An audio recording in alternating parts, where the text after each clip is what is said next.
Yeah. Well, welcome again, and great to see everybody. And as you can tell, maybe I'm a little more mobile than I was last time because I loosened my brace to bend my knee. So I'm moving a little quicker, which I'm grateful for. And I've started physical therapy, which I'm grateful for, unless it starts to hurt. And then, It's not that much fun. it's not what I call fun, but it's helpful. But anyway, so last week we talked about the first 11 chapters of Genesis. And as we're looking over the Bible from 30,000 feet, we're going to tonight finish the book of Genesis, which means we're going to have to kind of hit high spots and get the general feel of it, which is chapters 12 through 50, which is a lot to cover, but then compared to some weeks where we're going to cover more than one book. So the good thing is this is a more familiar book to most of us than some of the other books we'll look at. Some of the other books are not as familiar to us. And we ended, of course, with the Tower of Babel, and then at the end of the Tower of Babel story in chapter 11 of Genesis, we have, starting at 11:10, a genealogy, or you said the begats, and which is usually the part that a lot of times we tend to skip over because it's this kind of hard name, an unpronounceable name, and most of them don't don't ring any bells with us. But I had a professor one time who said that when you look at this table of names for the people reading it in a different era, especially people reading it among the Israelites in the early days of the kingdom, this would not read like, and Joe Smith had a son, Bill Smith, and Bill Smith had a son, Fred Smith, and on and on and on. It would actually read to their ear more like this. And then Britain had four sons, Wales, Ireland, Scotland, and England. England also had a son named the United States. The United States had many sons, including Pennsylvania, New York, etc. It reads to the person not as proper names, it reads as the name of tribes. Okay? When you read through the genealogies, it's the name of this tribe, and this tribe, and this tribe. So we just see a bunch of names, and they don't mean a whole lot to us.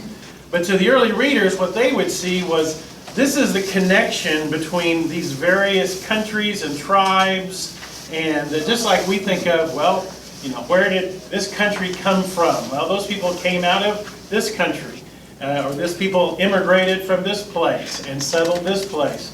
And so the names would have a lot more significance to them than they do to us. But at the end of that 11th chapter, we go from that narrowing down to a family. We finally get to a family, a fella by the name of Terah, which is 11:26. And it mentions that he has three sons, Abram, Nahor, and Haran. And now we're going from generalities to specificity. We're going to the name of a family. And we begin to hear about the family of Terah and his three sons, Abram, Nahor, and Haran. And Haran has a son by the name of Lot. But he dies. And Lot sort of attaches himself to his uncle, Abram. So starting there at the very end of chapter 11, and then continuing on through chapter through chapter 12, all the way through chapter 50, the rest of the book of Genesis, I'm going to go ahead and open up these brand new things. The rest of the book of Genesis is the saga of a family. The family of Abram. And notice his name here is Abram. It will later be changed to Abraham. But when we first meet him, he is Abram. And this saga is going to be the story that goes from Abram and his wife, Sarah. It's going to be the story of their son, Isaac. Although Abram has another son, Ishmael. It's going to be the saga of Isaac and his wife, Rebekah, and their two sons, Esau and Jacob. And then, ultimately, it's going to be the story of Jacob's 12 sons.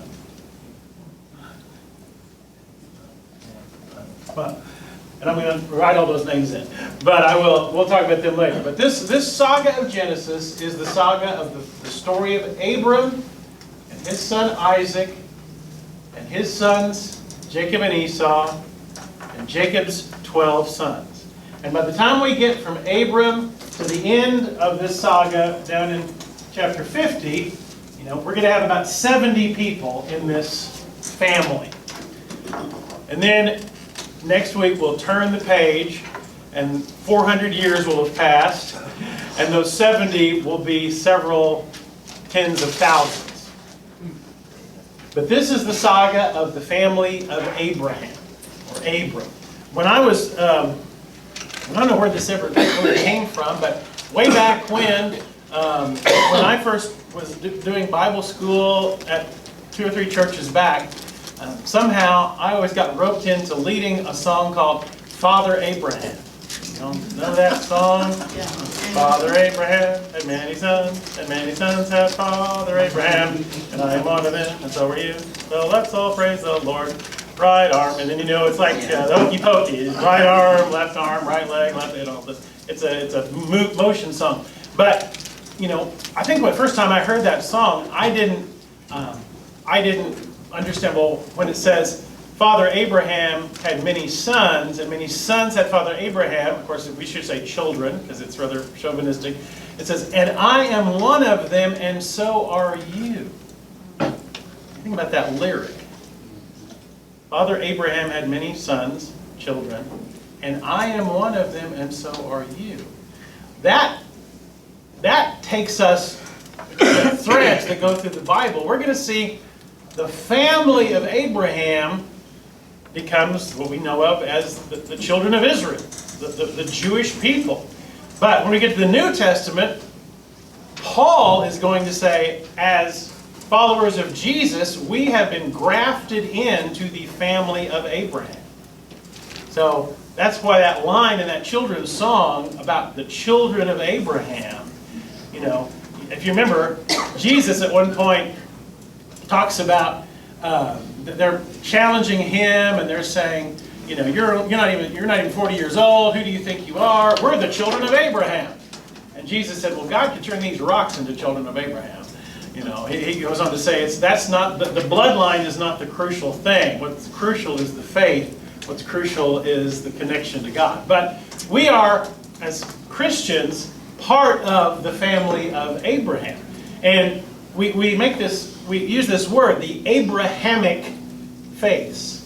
The Abrahamic faith. Because 3 great world religions all harken back to Abraham. Judaism, Christianity, and Islam.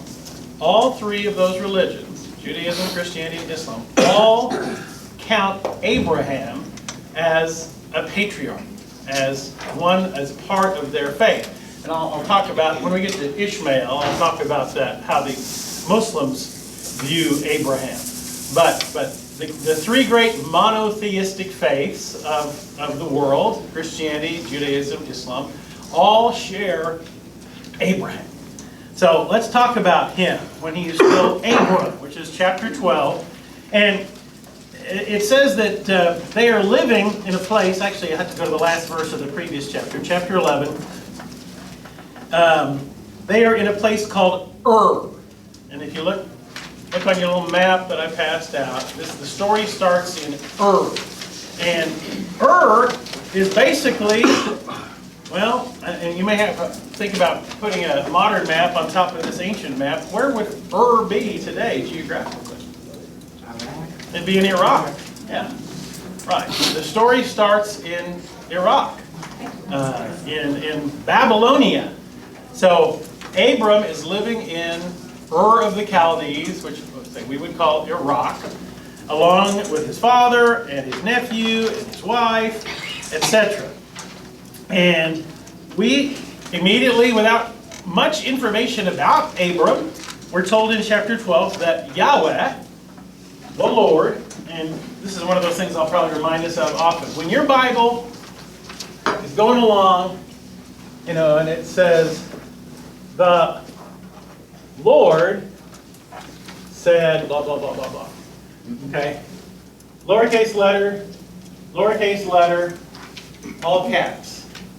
Okay? Does your Bible do that? The word Lord. Okay. Well, Lord said all caps. The reason your Bible does that is because whenever you see the word Lord, it is Yahweh. Okay? Okay. It is the Hebrew word Yahweh for the name of God. And in Hebrew, it's Yahweh. It's 4 letters. And we think it's pronounced Yahweh. They used to think it was pronounced Jehovah. That was the pronunciation that they thought was the correct pronunciation of this word up until probably the 20th century, when scholars in Hebrew began to realize that they hadn't quite figured out the vowels right. And so what does Yahweh mean? It is the name of God. It means I am.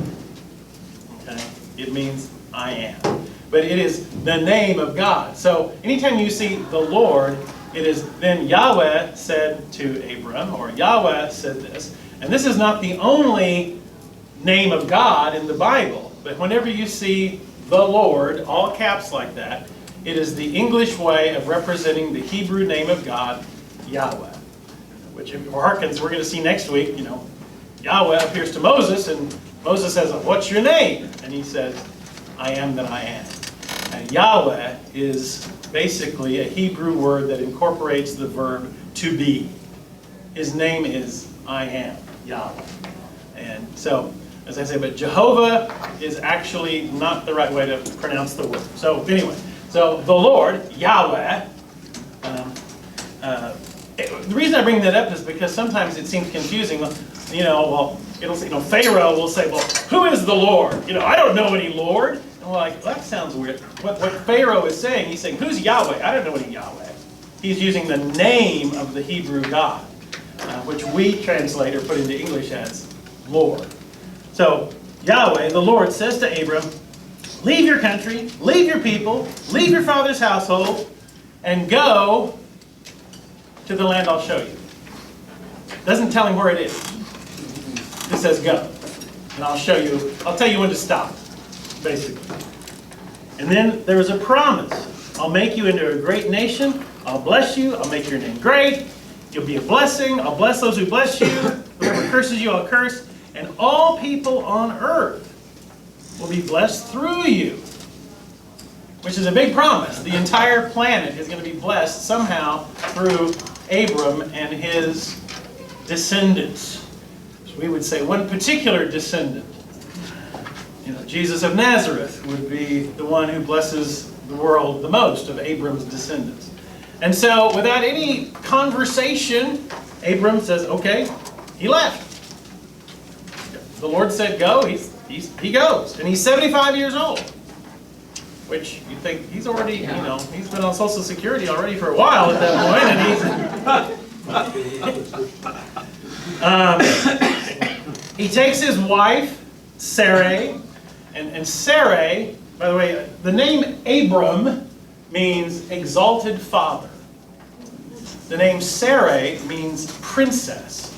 And Sarai eventually changes her name to Sarah, but linguistically, there doesn't seem to be much difference between Sarai and Sarah. Both mean princess. But Abram means exalted father, which at this point in the story, he's not. He has no children. So he and his wife and his nephew, and it says, and all the people they had acquired in Haran, which is servants, slaves, handmaidens, etc. So it's not just the three, it's a caravan of people. Because Abram is a nomad at this point. If you in the Passover, they talk about my father was a wandering Jew. Abram is a wandering nomad, and now this God Yahweh has said, "Follow me, and I'll show you where you're going to land. Just keep following."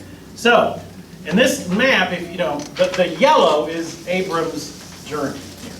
You know, all those little red lines are the trade routes, but the yellow on here is Abram's journey, starting at Ur, and those going up through Mesopotamia, going along the side of the Euphrates, going all the way to Haran, and then coming down by what's called the Way of the Sea, all the way south along the Mediterranean, finally into the land of Canaan, which today we would call Israel. So he says, now, along the way, there's some bumps in the road, and we're not told, now Abram was the greatest guy in the world, or Abram was the most righteous man in the world, or Abram, I mean, we're not told anything about him, other than that he followed. And we find out right away that he's not exactly truthful. Because when they have to go into Egypt, you see, all the way down there into Tanis in Egypt, because there's no food in Canaan. They have to go down to Egypt, and it says, as he's going into Egypt, he says to his wife Sarai, "You're so beautiful that when the Egyptians see you, they'll say, 'We want this woman, so we're going to kill the husband and take her for ourselves.'" Now, she's 65, so she's a pretty good-looking lady, you know, that he's that worried about her, you know. He's 75, she's 65. And so to ward off that he thinks if they see us together, they'll see, oh, we want this woman, and the only way to get her is just to kill the guy, so they'll kill her husband. He decides to tell what would be something of a half-truth. He says, "Tell him you're my sister." Well, she was his half-sister, which is a little icky, but she was his half-sister. But a lie is the attempt to deceive, right? So when he says she's my sister, he's avoiding the truth, which is she's his wife. And sure enough, when Pharaoh sees her, he's like, yeah, bring her into the harem. And I'm going to give her brother all kinds of rewards, you know, dowry. And so he showers money on Abram, gives him, it says in verse 16, gives Abram sheep and cattle and donkeys and servants and all kinds of camels and everything else. But God is not happy with this arrangement. And bad stuff starts to happen to Pharaoh's household, and Pharaoh figures out that she's not his sister, she's his wife. And it says in 12:18, "What have you done to me? Why didn't you tell me she was your wife? Why did you say she's my sister? So I took her as my wife. Here's your wife. Take her and go." So he's lucky to get out of that with his neck. So right off the bat, you're like, well, Abram isn't the paragon of virtue. He lies. Now he's lying apparently to protect his life. So we can say, okay, well, we'll give him that. So they keep going. And remember, his nephew, Lot, is traveling along with them. But because he's now had a windfall of stuff, Pharaoh's given him more animals, more livestock, more servants, and all those animals need grazing land. And Abram's, his flocks have grown and multiplied, so have Lot's, and they decide the land can't support us all traveling together. There's just, we can't all keep traveling together. There's not enough food for it to support all of our animals. So they decide to split up. So you notice 13:2, Abram had become very wealthy in livestock and in silver and gold. But the land couldn't support them. 13:6. So he says, Lot, okay, you pick which way, I'll go one way, you go the other. They look around, and Lot decides to kind of settle on the plain of the Jordan towards a place called Zoar, which is an area that hosted a couple of towns by the name of Sodom and Gomorrah. So Lot goes to settle in Sodom and Gomorrah. And Abram heads on into Canaan. So 13:12, Abram lived in the land of Canaan. Lot lived among the cities of the plain and pitched his tents near Sodom. And now, okay, a little hint of what's to come. 13:13, the men of Sodom were wicked and were sinning greatly against Yahweh. Sodom is not a good place to live. All right.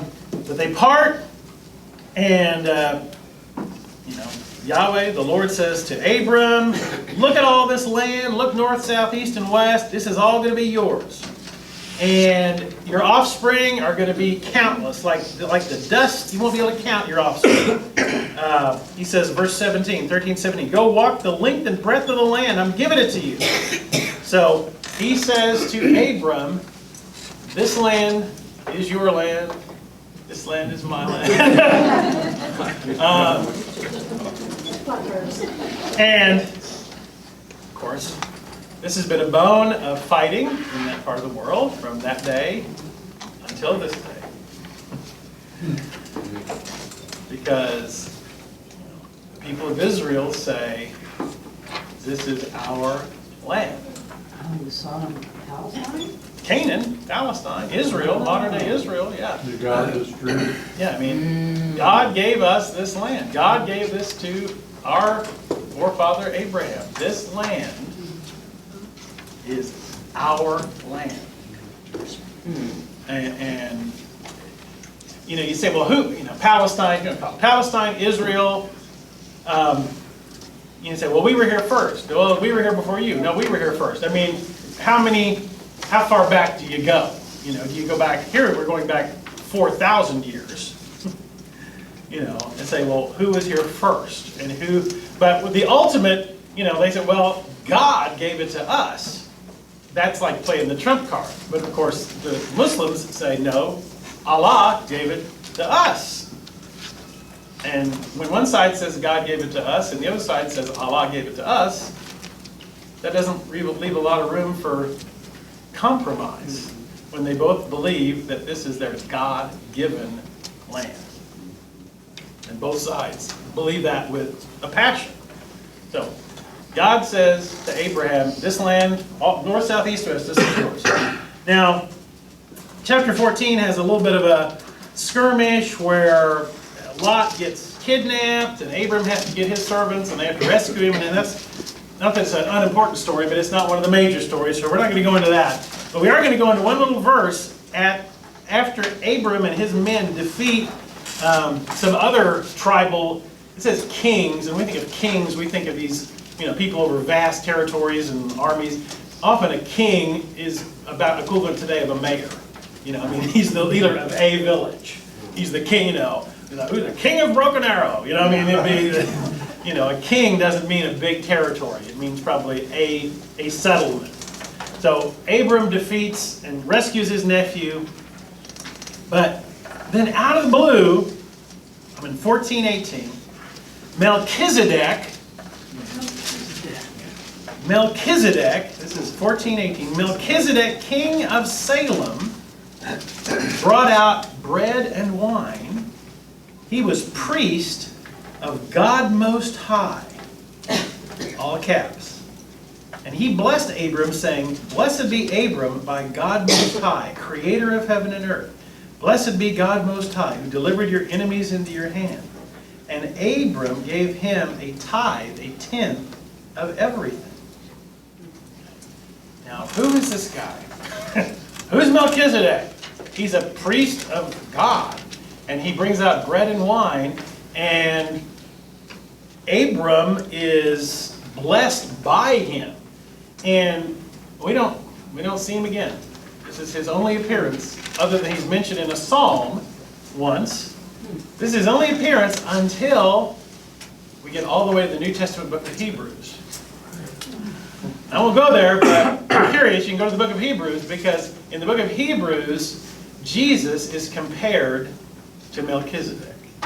Okay? The author of Hebrews in the New Testament draws a parallel between Jesus and Melchizedek. Melchizedek, who is the king of Salem. Okay, Salem. What does Salem sound like in Hebrew? You know only one word in Hebrew. Shalom. Shalom. Shalom. Okay, Salem and Shalom are the same word. Salam, Salem, Shalom, all the same thing. All means peace. Have you heard? What's the capital of Israel? Yerushalom. That's right. Yerushalom. Yeru, city. Shalom, peace. Yerushalom, Jerusalem, literally means the city of peace, which is a little ironic given sometimes what's happening in Jerusalem. But Yerushalayim, Jerusalem, means the city of peace. He is the king of Shalom, which makes you think he is related somehow to the city that will sometimes be known as Jerusalem. His name is Melchizedek. Melch in Hebrew, M-L-K, means king. The other part of his name, Melchizedek, means righteousness. Okay? So, translating all these words literally, the king of righteousness, the king of peace, brought out bread and wine. The king of righteousness, the king of peace, brought out bread and wine. Why do you think the author of Hebrews would compare him to Jesus? The king of righteousness, the king of peace, brings out bread and wine. So, hang on to that, and sometime in the spring, when we get to Hebrews, remember that, okay? Remember Melchizedek, okay? Remember who Melchizedek was way back in Genesis. So, God keeps talking to Abraham, through Abraham, or Abram. 15, the word of Yahweh came to Abram in a vision. Don't be afraid, Abram. I'm your shield. Your very great reward. Okay? And Abram, oh gosh, thank you, Lord. That's great. No, that's not what he says. Abram says, oh, sovereign Lord, what can you give me since I remain childless? And the one who will inherit my estate is Eliezer of Damascus, which is one of his servants. You've given me no children, so a servant in my household will be my heir. So Abram's a little testy here. God's like, I'm going to bless you. He's like, time's ticking. I'm not getting any younger here, and still no kids. And you keep talking about my descendants. I don't have any descendants, and if I died today, one of my servants would inherit my property. And God says, in verse 4, this man, in other words, the servant, Eliezer of Damascus, this man will not be your heir. A son coming from your own body will be your heir. And he takes him outside, look at the stars, and that's how many offspring you'll have. Which in those days, you could look up and see a whole bunch of stars. One of the things about our modern world is you look up and all the ambient light allows you to see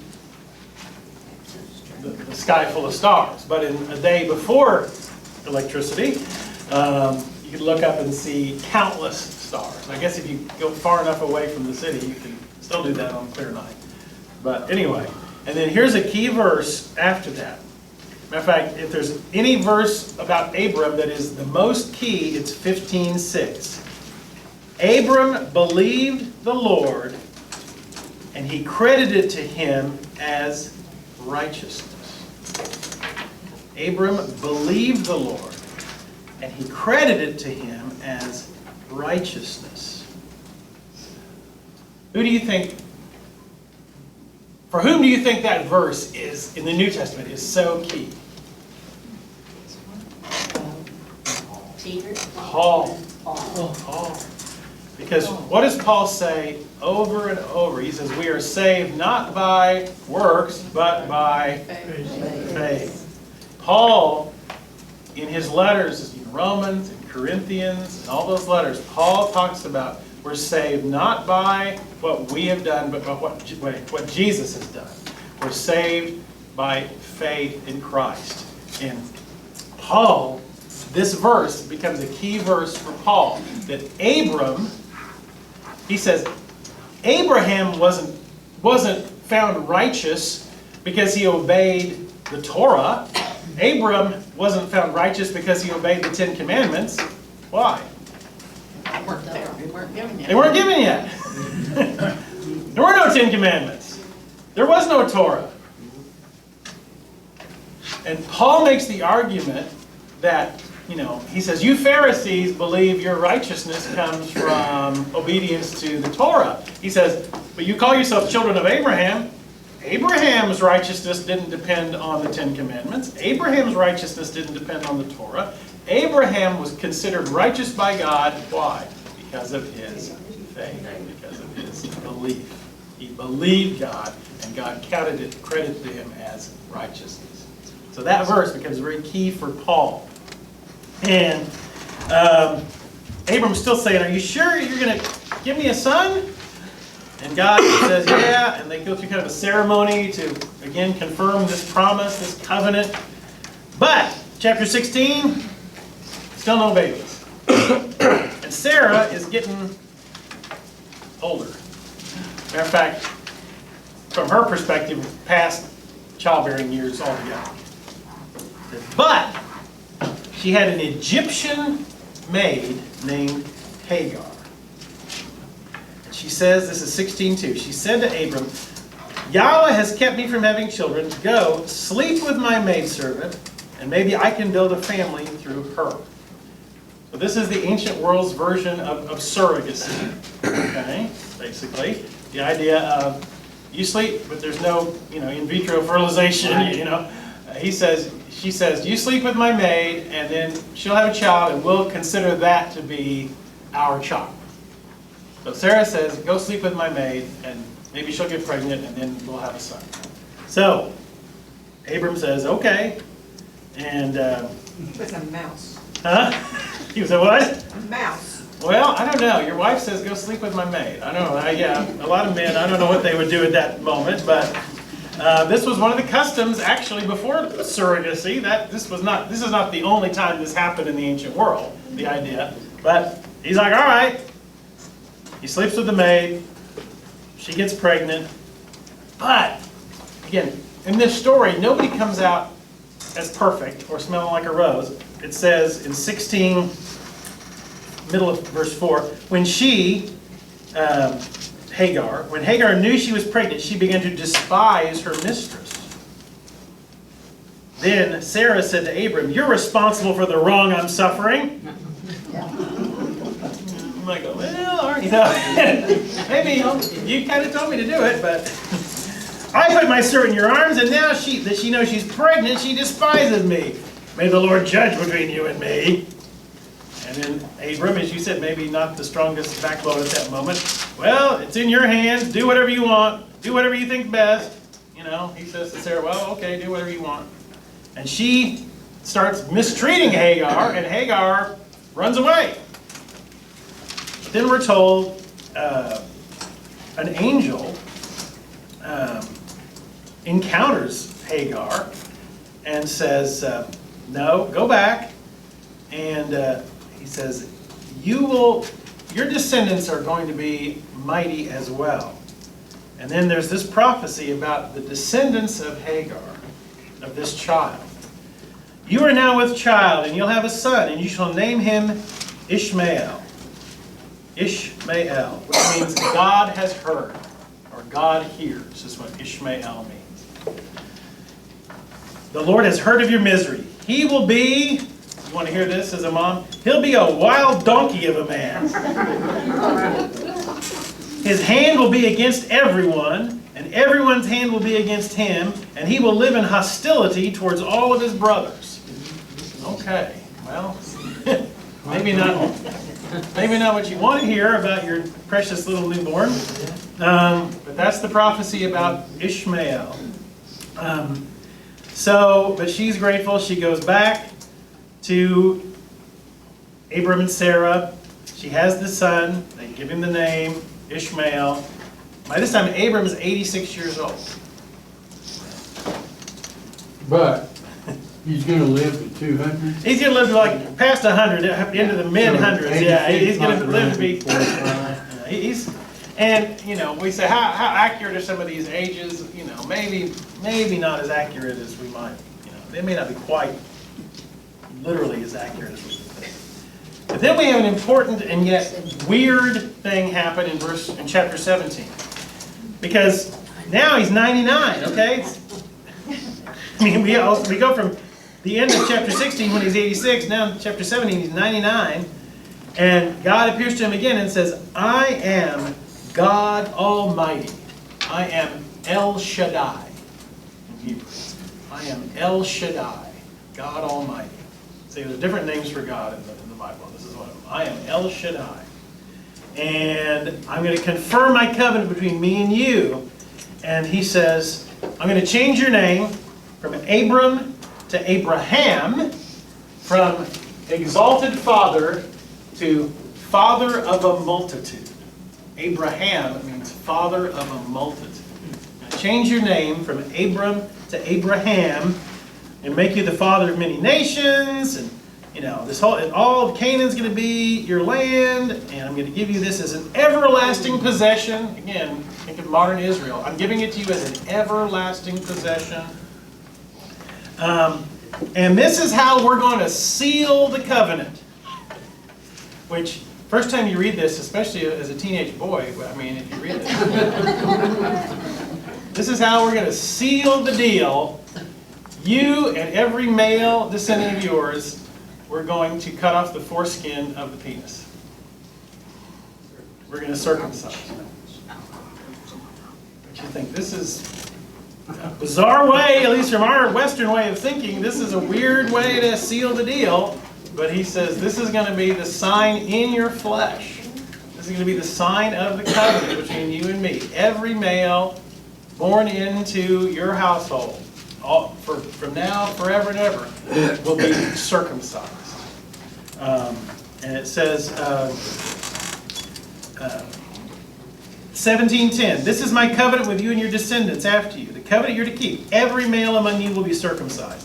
You're to undergo circumcision. It'll be the sign of the covenant between me and you. For the generations to come, every male among you is 8 days old, must be circumcised, including those born into your household or bought with money from a foreigner.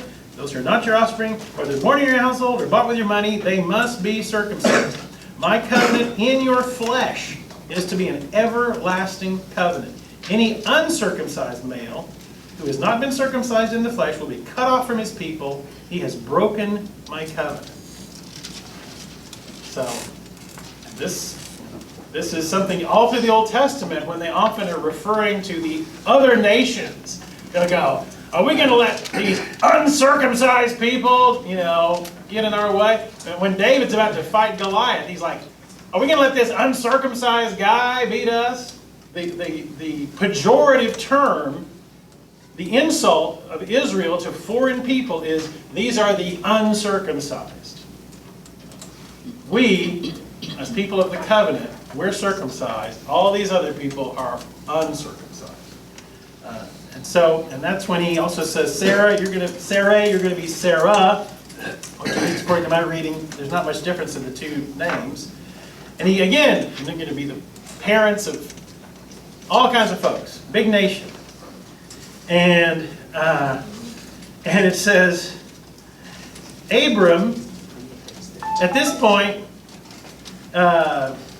when he says, Sarah's going to give you this child, Abraham, who now his name is Abraham, verse 1770, Abraham fell face down and laughed. Because he's 99. He fell down and laughed. Will a son be born to a man 100 years old? Will Sarah bear a child at the age of 90? He's like, this is a joke. He's like, this is never going to happen. He's like, well, okay, it's got to be Ishmael, because he's the only son I've got and the only one I'm going to have. So he says, well, okay, God bless Ishmael. And God says, well, okay, I'll bless Ishmael. But that's not what I'm talking about. Sarah will have a child, and you're going to name him Isaac. Yitzhak in Hebrew. Yitzhak. Laughter. Laughter is the name. Now, he said, well, since you mentioned it, I am going to bless Ishmael. This is 17:20. As for Ishmael, I've heard you. I will surely bless him. I'll make him fruitful and greatly increase his numbers. He'll be the father of 12 rulers. I'll make him into a great nation. But my covenant is going to be with Isaac, whom Sarah will bear to you by this time next year. Okay. Now, it's like, be careful. Every Jew in Israel or whatever may go, why, Abraham, why did you ask for that? Because, of course, Ishmael is the father of the Arab nation. Ishmael is the father, and Muslims, we'll talk about that, Muslims consider Ishmael their forefather. When Muslims talk about Abraham being their forefather, it is through Ishmael. So, when Abraham says, yes, bless the descendants of Ishmael, and God says, okay, I will, but that is the Arab people, the descendants of Ishmael. But he says, that's not who I'm talking about. So, and they immediately, they circumcise everybody, all the males. And it says, and as God told him, Abraham was 99, Ishmael is 13, they're both circumcised the same day, and all the male servants, they're all circumcised from that day forward. Now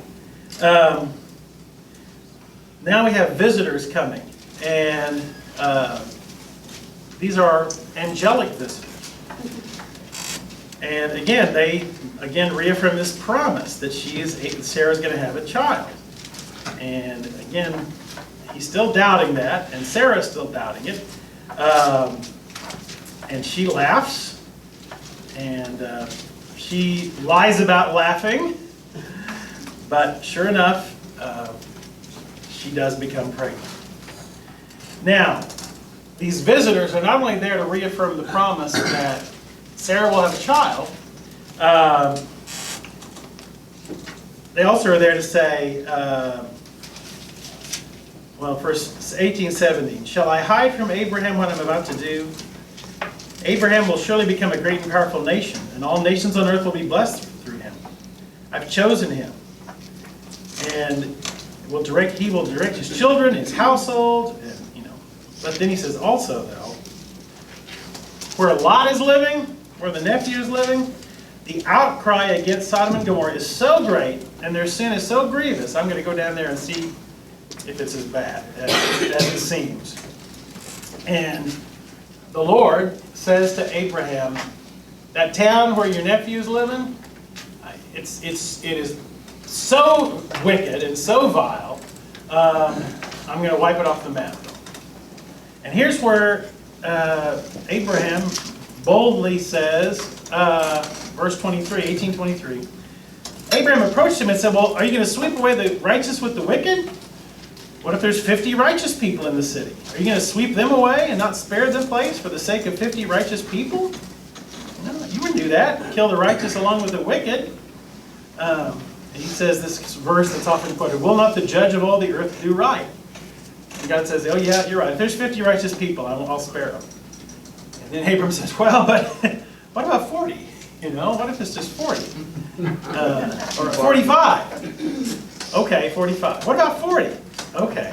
What about 30? Okay. What about 20? Okay. What about 10? And each time God says, okay. But apparently there aren't 10. Because two angels approach Sodom, and they find Lot, and Lot recognizes them as emissaries from God. And remember, angel in Hebrew doesn't necessarily mean a supernatural being. The word angel means messenger. And sometimes the word angel is used to talk about a supernatural, Gabriel or someone like that. But sometimes the word angel is simply the word messenger. But these two messengers, these two angels get there, and they find Lot, and they say, and Lot says, well, here, come stay in my house. And they're like, no, we're going to just sleep out here in the square. And Lot says, no, you don't want to do that. Because he knew what the men of this town were like. And then we get to just an awful episode. 19:4, before they'd gone to bed, all the men from every part of the city of Sodom, both young and old, surrounded the house. They called to Lot, where are the men who came to you tonight? Bring them out to us so we can have sex with them. And Lot says, well, no, my friends, don't do this. Look, and this is, again, it makes it even worse. I've got 2 daughters who've never slept with a man. Let me bring them out to you. You can do what you want with them. But don't do anything with these men because they're under the protection of my roof. Now, nobody comes out in this story looking good in any way. But it does highlight that the most sacred One of the most sacred responsibilities of Middle Eastern culture is the protection of your guests. To protect your guests. If you have a guest in your home, their safety, their well-being, their food, their drink, everything is of the highest nature. Hospitality is to this day in the Middle East, a incredibly high responsibility. Which explains why you would go to any lengths to protect your guests, even in this case, something as awful as offering up your daughters. But the men say, "Get out of our way! This fellow came here as an alien, and now he wants to play the judge." In other words, Lot. He's not one of us, but now he thinks he's a big shot, and we'll treat you worse than them. And they kept bringing pressure to bring the men out. Now, this is a sideline, and this is something I think is important for us to realize. Some people use this as a way to condemn homosexuality, and hence the term sodomy. The term sodomy, which was the old-fashioned word for homosexuality. In many countries, including this one in Europe, sodomy was illegal until 100 years ago. You could go to jail for being a gay man. Scholars will say, though, the sin of Sodom is not homosexuality. The sin of Sodom is rape. This is about rape. This is about men using sex as a way to abuse and intimidate and harm someone else. This is not about some sort of natural attraction. This is about a crime of violence. So, whatever the debate about homosexuality might be, which is not, we don't veer down that track right now, but this story is not about sexual preference. Okay? This story is about men who were going to rape other men as a way to humiliate, intimidate, and brutalize them. It's an act of violence. So, and it's unfortunate that the term sodomy, that's where it comes from. It comes from this episode. So, Lot is not going to let these two men be taken out and raped by all the men of the town. He offers up his daughters. But the two men, apparently are either angels or have special powers, because all the men who are clamoring for this are struck blind at that moment. And then they say, the two messengers or angels say, you need to get your family out of here, because this city is going to be destroyed. Get your family and get them out of here. He has the two daughters. It says he has two sons-in-laws who were, in other words, betrothed to be. Remember, in this culture, it's like engagement lasts at least a year. They were still referred to as his sons-in-laws, but even though the daughters were still virgins. So it's got him, his wife, his two daughters, and his two daughters' prospective husbands. He says, get them out of here. And so verse 14, Lot went and spoke to his sons-in-law who were pledged to marry his daughters. This is in 19:14. He said, hurry and get out of this place. The Lord's about to destroy the city. But the sons-in-law thought he was joking. Again, who's going to believe that? My God is going to wipe this city out, and you look around like, that doesn't look like it. So they don't believe it. So they won't go with it. So Lot gets his two daughters and his wife, and the angels are saying, hurry, hurry, hurry, hurry. And they're literally pulling him by the hand to get out of town. And Lot is like, let me settle in this little town out in the outskirts. And he's like, all right, all right, all right. And they get out of town, and the angels are saying, don't look back, don't look back, don't look back. What's Lot's wife do? She looks back.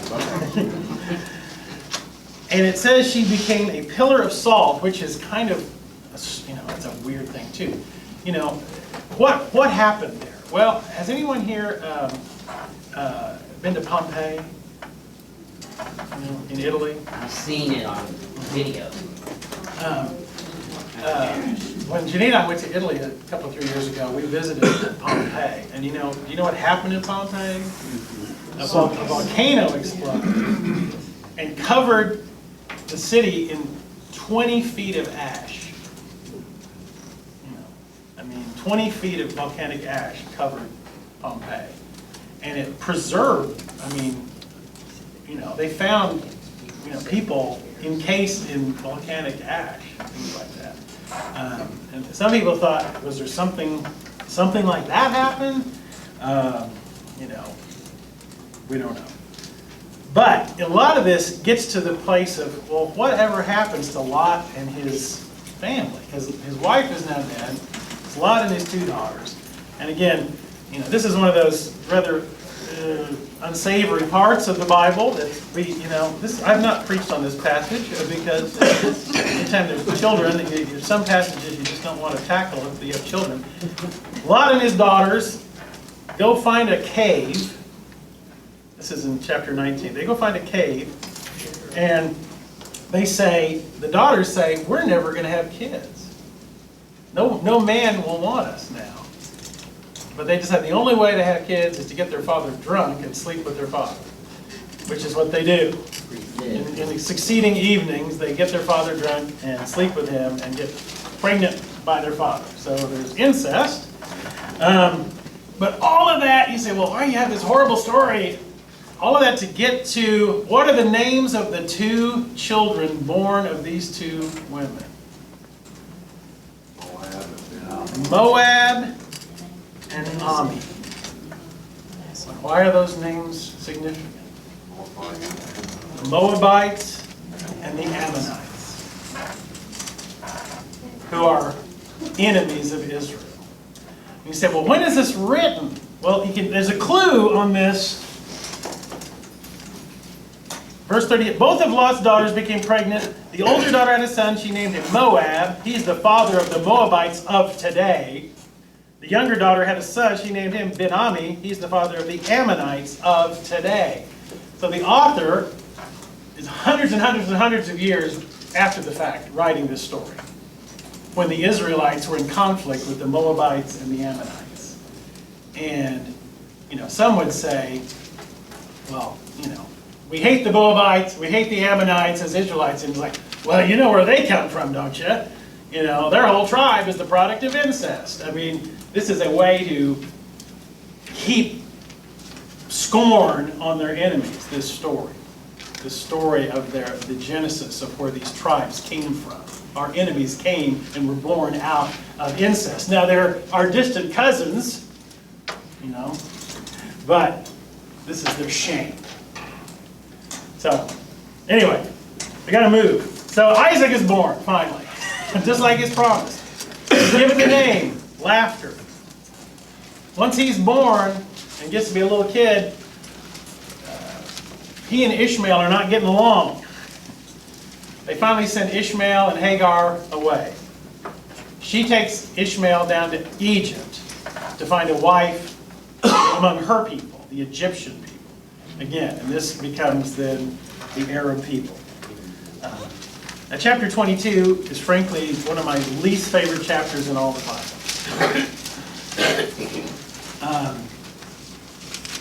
Because the story is just, it's a gut What chapter punch. are you in? 22 now. 22. And you know what I'm talking about. This, if you're a parent, this is a gut punch. Oh, yeah. Because when Isaac is now a young man, he's now, the promise has been fulfilled. And God says, all right, take Isaac and offer him as a human sacrifice.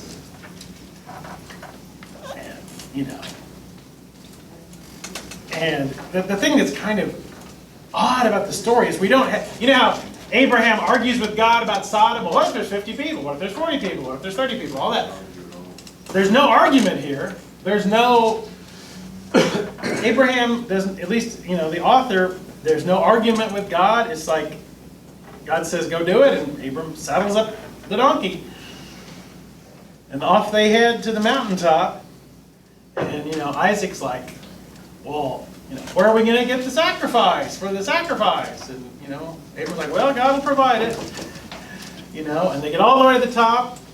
And Abram ties up Isaac and is about to stab him when at the last second, 22:9, they reached the place God had told him about. Abram built an altar there and arranged the wood on it. He bound his son Isaac, laid him on the altar on top of the wood. He reached out his hand, took the knife to slay his son. But the angel of the Lord came out from him and called out to him from heaven, Abraham, Abraham, here I am. Don't lay a hand on the boy. Don't do anything to him. Now I know that you fear God, because you've not withheld from me your son, your only son. And there's a ram caught by its horns in the thicket. They sacrifice the ram, and they call that place, the Lord will provide. Now, a lot of people, of course, see in this story a foreshadowing of something else. What God does and what Jesus does. God does what he did not even finally ask Abraham. God allows his son to die as a sacrifice for humanity. That the sacrifice of Christ, God, the verse, if we only know one verse, we know John 3:16. God so loved the world that he gave his only begotten son. That the story of Jesus here is foreshadowed in the story of Abraham and Isaac. And Abraham does not finally sacrifice Isaac. Which, of course, the other people in the ancient world, child sacrifice was a very real thing. I mean, that's one of the reasons God warned, when we get into the next part of the story down, we cross into the Jordan and the Israelites start fighting with all the other ites, Moabites and Amorites and Hittites and Jebusites and all the other ites, These are people who do practice child sacrifice. That is something that these pagan religions did. Israel is unique in that it does not practice child sacrifice. But other religions, as a way to appease their God, would often sacrifice the firstborn son, which gives you shivers to think about. But so take this story as a way of tucking it away in our minds to think about what's going to happen many, many, many chapters later when we get to the New Testament. So Isaac grows up, and I'm going to have to kind of we have to jump over a little bit. Isaac becomes a grown man, and Abraham is concerned. He does not want him to marry a Canaanite woman. So he's like, he needs to marry somebody from our family. But all our family is back in Ur of the Chaldees. So he says to his servant, go back to the home place and find somebody who's part of the family and find a bride for Isaac. And the servant's like, well, you sure you don't want Isaac to go look for him? And Abraham's like, no, he's not leaving. He's got to stay here. I'm not letting him leave this land. He sends a servant back to the old country, find a wife from the family for Isaac and bring her back. And so the servant does that. And, I'm not going to go into all this, but he gets back to the old country. He says, Lord, show me who the right girl is. I'm going to ask for water for my animals. And if a girl steps up and offers to water my animals, let that be the girl. And sure enough, there's Rebecca. Rebecca, who is Abraham's brother's granddaughter. Okay? Again, incest. Yeah, well, that's not, that's cousin at least. That's not nearly as icky. Okay? So, That's redneck. yeah, that's So he finds Rebecca. He identifies himself. I'm a servant of Abraham. He's got a son, Isaac. Will you, and he's bargaining with her brother, because her father is dead. Bargaining with Rebekah's brother, Laban, will you let her come back with me and marry Abraham's son? And Rebekah's like, I'll do it. And Laban is like, well, okay, but we need 10 days to say goodbye. She's like, no, I'm going tomorrow. And she, and she goes. So she goes, and she brings her back. She marries Isaac, and everything's good. And then Abraham dies, happy and old, and the story now shifts to the next generation. The story shifts to Isaac and Rebekah. And Isaac is not as powerful a character as Abraham or Jacob. Abraham's a very powerful character. Jacob's a very powerful character. Isaac is a very passive character. So he's kind of a in between the generations. Isaac and Rebekah, they have twin boys. And there's even a prophecy about these boys in 25:23. 2 nations are in your womb. 2 peoples from within you will be separated. 1 people will be stronger than the other, and the older will serve the younger. So she's pregnant with twin boys. And they come out, Esau and Jacob. These twin boys, Esau and Jacob. And as I mentioned, the names are just, I think, really funny. Esau is a hairy baby, and Esau means hairy.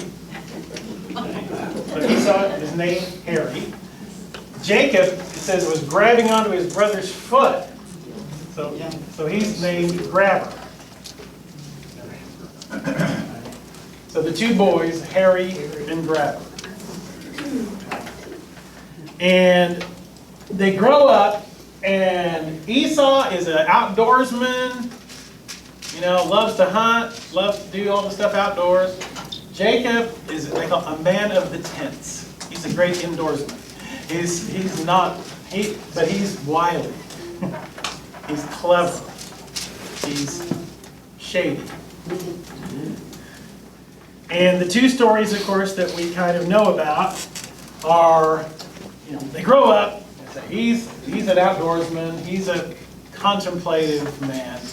And one day, Esau's been out hunting. He's unsuccessful. He hasn't eaten in days. And his brother Jacob's in the tent, cooking up some lentil stew. Esau comes in all famished. He's like, I'm starving to death. What do you got there? It smells good. Give me some of that stew. And Jacob says, well, all right, I'll give you a bowl of stew in exchange for your birthright. In other words, your position as the eldest, which is a huge deal. Yeah. I mean, Yeah. the eldest son inherits twice as much. I mean, the eldest son is the leader of the family. I mean, the birthright is a huge, huge deal. And Esau says, I'm hungry, give me a bowl of stew. Well, give me your birthright. He's like, I'm so hungry, I don't care. He makes the worst deal in history. Yeah. No kidding. And trades his birthright for a bowl of stew. No, he's not the smartest guy. And then, then he's like all mad at what he's done. And we start to see favoritism. Esau is Isaac's favorite because he brings him the wild game, all that. He's a real outdoorsman. Isaac is Rebekah's favorite. I mean, Jacob is Rebekah's favorite. And they play favorites for him. Well, Jacob's not happy with just the birthright. He wants the blessing too. So as Isaac lays dying, half blind, half deaf, half senile, Jacob's like, I want the blessing too. So he puts on his brother's clothes, and he puts on some things on his arms that make his arms all hairy. And he comes in to Isaac, who's laid in bed, blind and half senile, and Jacob says, it's me, Esau, lying to his father's face. Give me your blessing before you die. Isaac gives his blessing, which is sort of like a prophecy to Jacob, thinking he's Esau. And just about then, here comes Esau, and he's been He's been duped again, or a stronger word. He's been tricked again. Now he's lost the birthright and he's lost the blessing. And he basically says, well, you know what? As soon as Dad dies, I'm going to kill my brother. As soon as our father dies, my brother's a dead man for what he's done to me. So Rebekah tells Jacob, you better leave. And he does. He hightails it back to her brother's house, Rebekah's brother's house, Laban. Okay? So he heads out to his uncle's house, Laban. Well, I'll talk about inbreeding. Okay, he gets to his uncle's house. His uncle Laban has 2 daughters, Rachel and Leah. Okay, and this is when we get to, we're in chapter 29 now. We're in chapter 29. Jacob gets to his uncle Laban's house. And Uncle Laban has these 2 daughters, Rachel and Leah. Leah is the eldest daughter. Rachel is the younger daughter. And it says Rachel, the younger daughter, was beautiful. He fell in love with her the day he saw her. He instantly was love at first sight with Rachel. And so he says to his uncle, I want to marry Rachel. Let me marry your daughter, Rachel. And Laban, his uncle, says, well, I'll tell you what, you work for me for 7 years and you can have her. So Jacob works for his uncle for 7 years. It's the wedding day, and they have the marriage, and they go into the tent, and they consummate the marriage, and the sun comes up, and he rolls over and looks, and it's Leah. He married the wrong girl. And it says that Leah, it said that the euphemism is Leah had weak eyes, which meant she was like not very pretty. And he goes to his uncle, and you think, how could this happen? Well, remember, we're talking about veils and torchlight and, you know, lots of alcohol. I mean, you know, and all that. Veils plus darkness plus alcohol. He slept with the wrong sister. He goes to his uncle, what? And the uncle's like, oh, well, we're not going to marry the younger one before we marry the older one. He's like, but I want Rachel. He's like, well, you can have her if you work for me for 7 more years. And so, he's so infatuated with Rachel that he does it. He works for 7 more years and gets to now marry the other sister.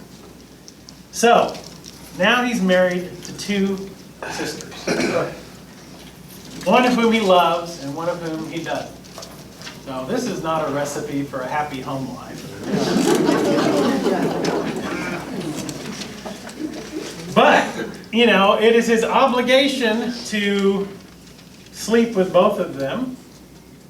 And Leah starts churning out kids. And Rachel, none. No kids. This makes Rachel very upset. You know, Leah's having boy after boy after boy. And Rachel can't seem to conceive. And I'll go to chapter 30 now for a minute. Genesis 30. When Rachel saw that she was not bearing Jacob any children, she became jealous of her sister. She said to Jacob, give me children or I'll die.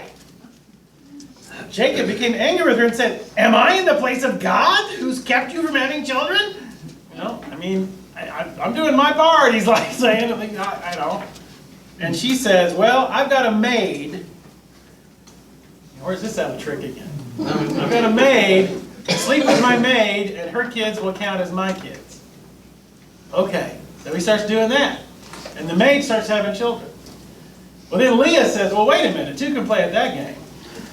So Leah says, all right, you sleep with my maid too. And he's like, okay. So now... Where's my honor?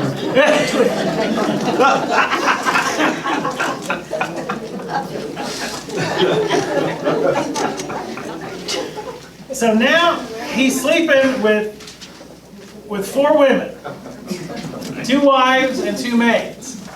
And Rachel finally gets pregnant herself. she finally has a child, Joseph. And then she finally gets pregnant a second time. Rachel gets pregnant a second time and dies in childbirth. And her second child is Benjamin. So go over to 35, 23. 35:23.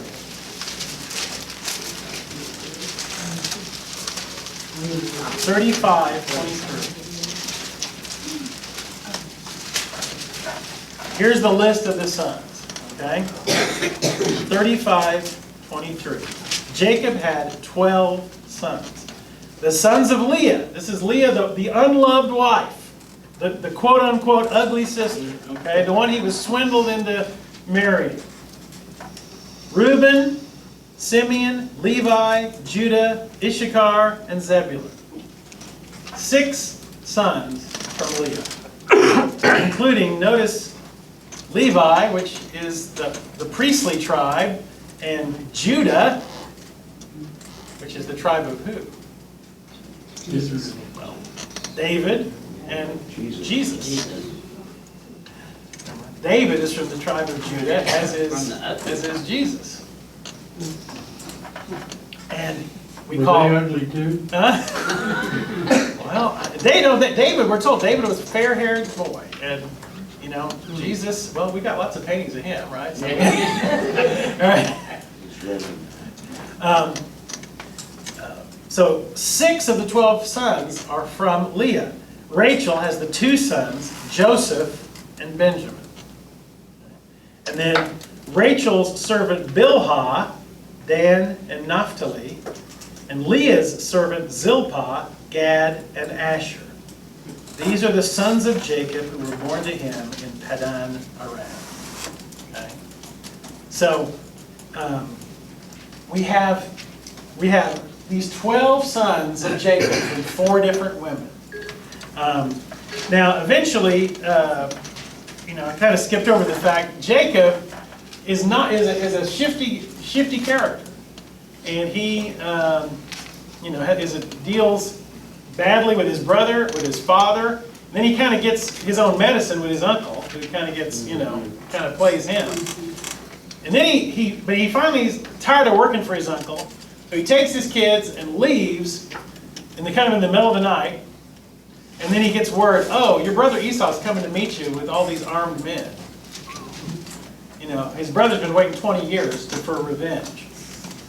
So he's between a rock and a hard place. He's run away from his uncle's house, and his angry brother is on the way to meet him, supposedly at least with armed men. And so Jacob's like, I got to do something. So he gets all these gifts, all these presents for his brother. And says, send all these presents to my brother. And then he says, send all my people, and send all my servants, and then send all my kids and wives, and I'll stay at the back of the line. And that's the night that he wrestles with God. He wrestles with God. And it says that he wrestled all night with God, and God says, I'm changing your name. And he changes his name from Jacob, the grabber, to what? Israel. He changes his name from Jacob to Israel. Israel, which means wrestle with God. Isn't it interesting that the name of the country of Israel is wrestle with God? That's what I was thinking about whenever Abraham was arguing with him so much. With God? Yeah. Yeah, well, Jacob has a wrestling match with him. Yeah. And again, metaphorically, I don't think we're to take that literally, because I think, God could take it. Because they wrestle all night. I think it'd be a pretty easy pinfall. We're not talking literally. We're talking about struggling with God internally. And you get the idea that Jacob has a change. He becomes different. And he meets Esau, and Esau, he's like, I got all this stuff. Let me give you this presents. And Esau's like, you know what? I'm rich too. Don't worry about it. And they kind of agree to stay clear of each other. They don't really reconcile, but they decide we're not going to fight anymore. So they kind of part maybe not in peace, but at least in truce. And, then we jump, and I'm going to cover this in the last 12, 13 minutes, the last part of the story, which you probably know the high spots, but, okay, the 12 boys grow up, okay, the 12 sons grow up. Which one do you think's the favorite son? Joseph. Joseph. Why? Rachel. Because he's Rachel.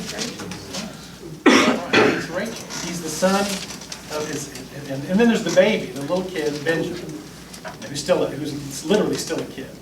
But Joseph is the favorite son. And Joseph and Benjamin are the two youngest, and they're quite a bit younger than all the other 10. And, it starts in chapter 37, the story of how Joseph, and he plays favorites. It was so obviously, if you're going to play favorites with your kids, at least don't be too obvious about it. But he's super obvious about it. He gives Joseph this, coat of many colors, is what the old translation used to say. We're not sure if it really was a coat of many colors. Some scholars, because the word is a really unusual word that's only used in the Bible once. So is it many colors, or some say, well, it's a coat with long sleeves, which isn't nearly as cool as multicolored, It's hard to make a play in branch. Yeah, it's hard to make a play about the amazing Technicolor Dreamcoat about it. It's just long sleeves. But it's a robe that kind of shows. It'd be like all the guys. His 10 brothers are out there working in the fields in their overalls, and he comes in wearing a tuxedo. I mean, it's just it's a very obvious. And it says he kind of, walks around, his brothers are working, and he goes back to Jacob and is like, yeah, Dad, they're kind of goofing off out there, and he's full of himself because he's the favorite. And he says to his brothers, I had a dream, and it was all of you all bowing down to me.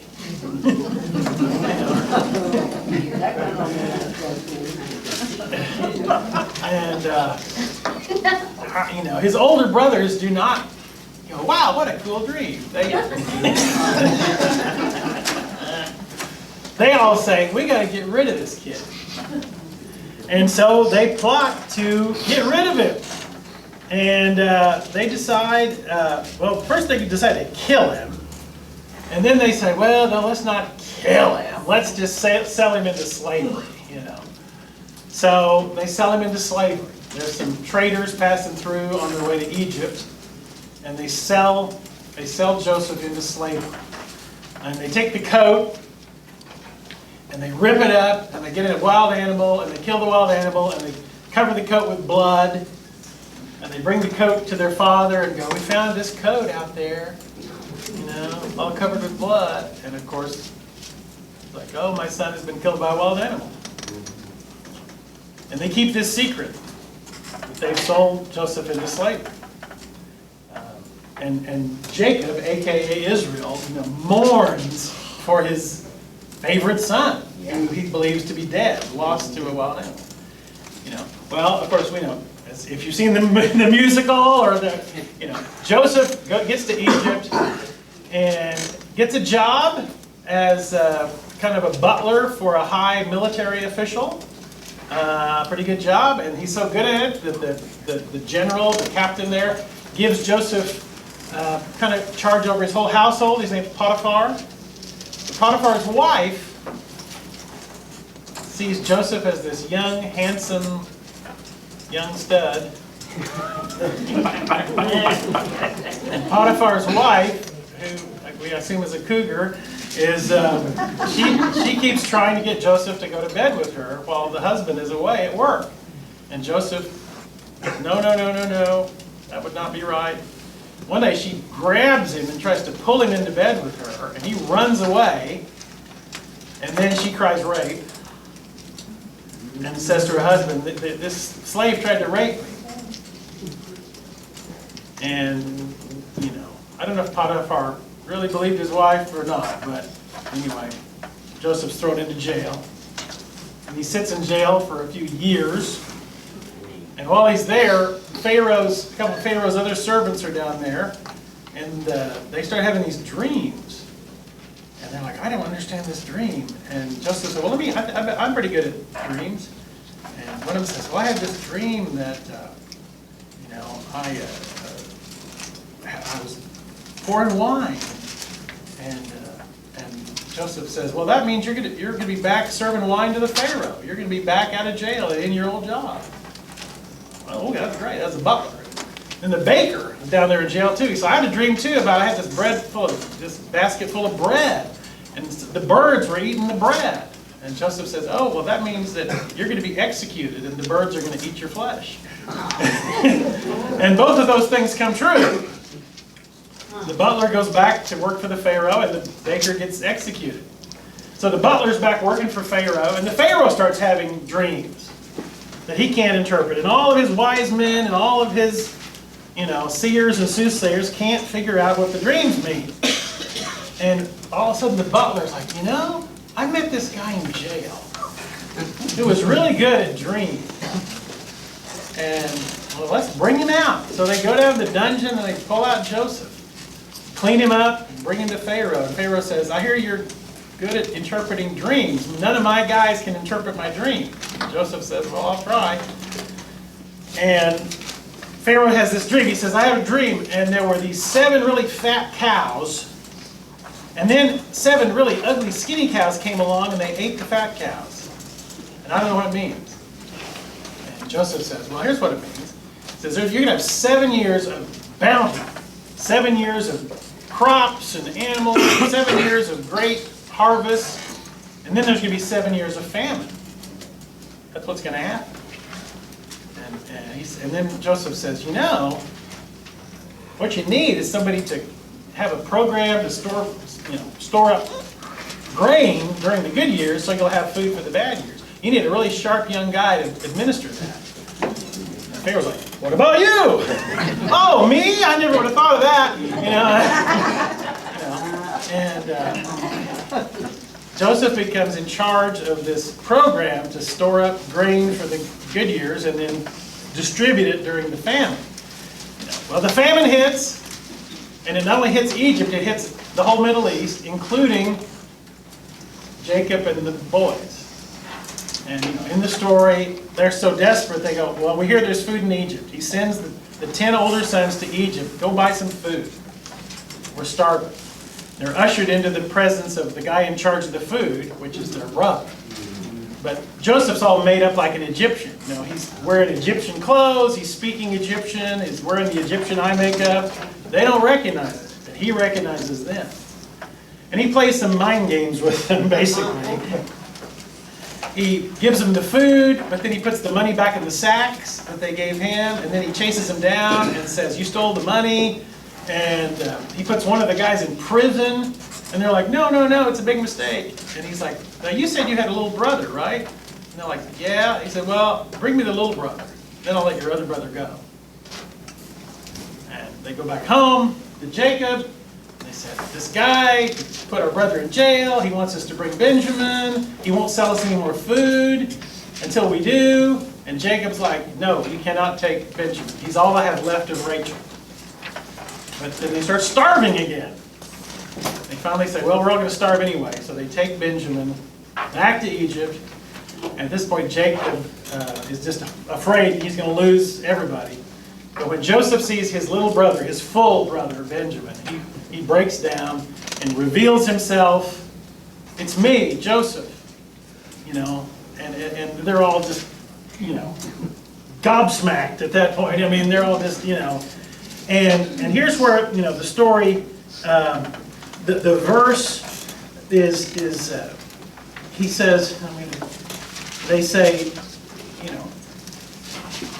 are you going to punish us now? Are you going to, kill us for what we did to you, for selling you into slavery?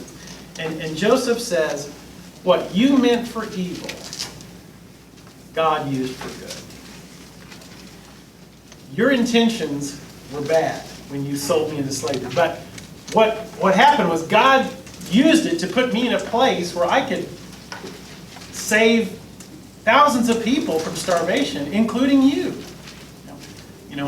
You did something bad, but God was able to use it to bring about something good.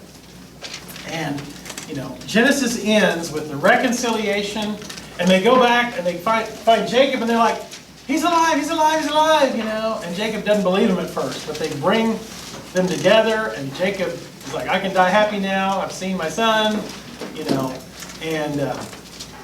but there's still famine. And so Pharaoh, who's grown fond of Joseph, says, since there's famine, you all come live here in Egypt, where there's food. So the whole family, which is about 70 people, the whole family moves from Canaan to Egypt, to an area of Egypt called Goshen. Land of Goshen. Yeah, they move to this area called Goshen, where they are kind of given treatment as honored guests.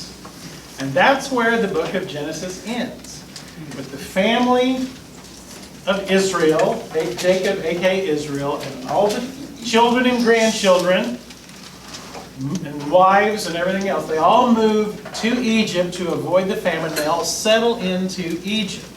And that's where Genesis ends.